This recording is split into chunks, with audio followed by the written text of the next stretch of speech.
এদিকে ঈদ যাত্রার আরো খবর জানাতে গাবতলীর বাস টার্মিনাল থেকে আমাদের সাথে যুক্ত হচ্ছেন আমাদের সহকর্মী ইকবাল অনিক। আমরা যুক্ত হচ্ছি তার সাথে। ইকবাল অনিক, জানাবেন যে যাত্রীরা নির্ধারিত ভাড়ায় যাত্রা করতে পারছেন কিনা, আর বাস টার্মিনালে ভিড় কেমন দেখছেন, বিস্তারিত। ঈশিতা, আর কয়েকদিন পরেই কিন্তু হচ্ছে পবিত্র ঈদ উল ফিতর উপলক্ষে হচ্ছে রাজধানী ছেড়ে যাচ্ছেন গ্রামে তাদের মানুষ তাদের পরিবার পরিজনের সঙ্গে ঈদের আনন্দ উপভোগ করার জন্য।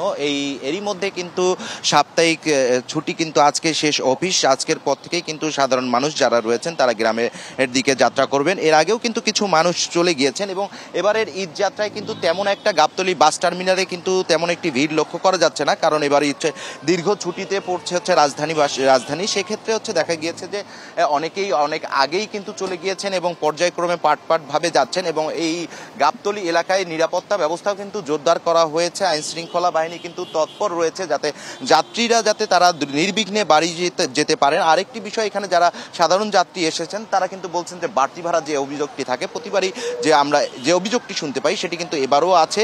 তবে কাউন্টার যে মালিকগুলো রয়েছেন তারা বলছেন যে যাত্রীর এখন পর্যন্ত চাপ নাই, তবে যাত্রীর চাপ কিন্তু 29 তারিখ থেকে বাড়ার একটি সম্ভাবনা আশা করছেন তারা।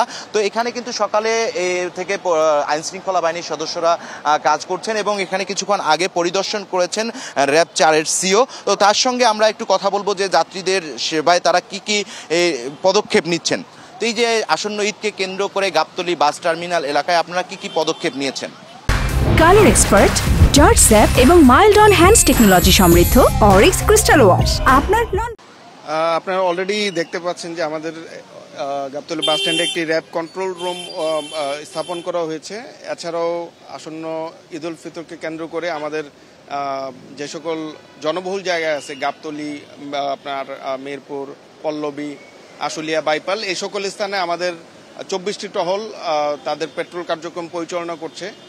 আর অধিক নিরাপত্তার জন্য আমাদের সাদা পোশাকে গোয়েন্দা নজরদারি অব্যাহত আছে, যেন কোনো ধরনের ছিনতাইকারী বা মলমপাটি, অজ্ঞান পার্টির খপ্পরে যেন কেউ না পড়েন।